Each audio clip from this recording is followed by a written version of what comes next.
Everybody, welcome back to Cab's Kitchen. Today we're going to teach you how to fry chicken without oil. We're going to do yams, potatoes, vegetables. How about a meal like that in 15 minutes? You can do it. Watch closely, we're going to have some fun. But if you can do chicken, I like to do a little marinade. Now, I've got a couple breasts of chicken here. First thing I'll do is I'll punch some holes in it with my fork so the marinade, when it marinates, can go all the way through. Let's butterfly them a little bit, just right down the middle. Help make sure they cook beautifully. Now for our marinade today, we're gonna do a very simple marinade. We're gonna take some extra virgin olive oil, always a little healthier, and that's kind of what this show is about. We wanna teach you how to cook a little better. A little soy sauce, it'll give that salty flavoring in there. A little Montreal chicken seasoning. Also, we're gonna add some garlic powder. Go ahead and mix everything up then in your bag really good. Get it all blended. Oh, and you know what else I think we need? We need some lemon. You ever use one of these, the old-fashioned juicers? And just kind of twist it right through the core. Take that piece out there. Stick it back in your fruit. And go ahead and add your lemon juice. This will keep out the pulp of the seeds. Works great. Once you get that all mixed in tightly, let's go ahead and add our chicken.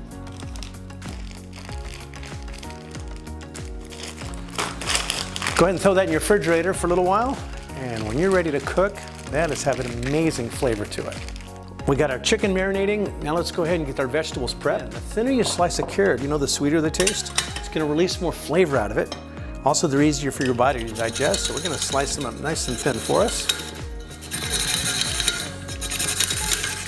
Carrots are really good for you, and I don't peel my carrots either. You know, they say most of the nutrition is in or opposite the peelings. So don't peel them, just scrub them clean. Just a scouring pad or vegetable brush will be good enough. Those are beautiful. So let's add our veggies. Got these beautifully sliced up carrots. Yum. Let's go ahead and add some corn on the cob.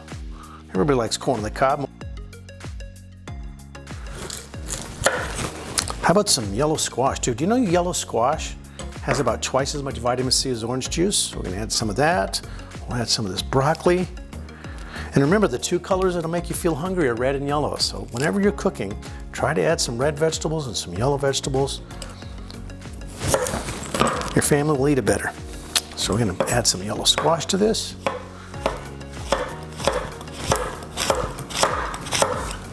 That should be plenty. So now we're gonna add our red bell pepper, and we've got red cabbage, we've got yellow corn, yellow squash. Those colors look amazing.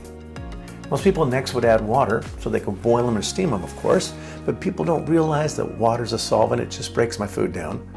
Try this, take a little water, do a little shake, about 10 seconds, and look at this. Where do you think the vitamins and minerals and nutrition are going? In my water. So we want to cook without the water. So I've got this beautiful vapor seal where we can seal all the moisture in the pan. Pretty simple. So I'll take my heat and turn it on to medium. We've preheated our pan on medium, so go ahead and add your chicken. I cut my potatoes in half. We're cooking them starch side down, and we didn't use any greases or oils in the pan. You won't need to. We'll put our yams on top, put the lid on and set your timer for 15 minutes. And those vegetables, I already see some vapor starting to come out. When you see that, go ahead and just shut it off. You won't need any more heat. And look at this, the timer went off, 15 minutes is up, and those yams are perfect. Those potatoes will just pop right out, and I love the glaze on the bottom. And that chicken, if you want to brown the other side, you can. Just go ahead and flip it over for just a few seconds, and it'll brown up real quick.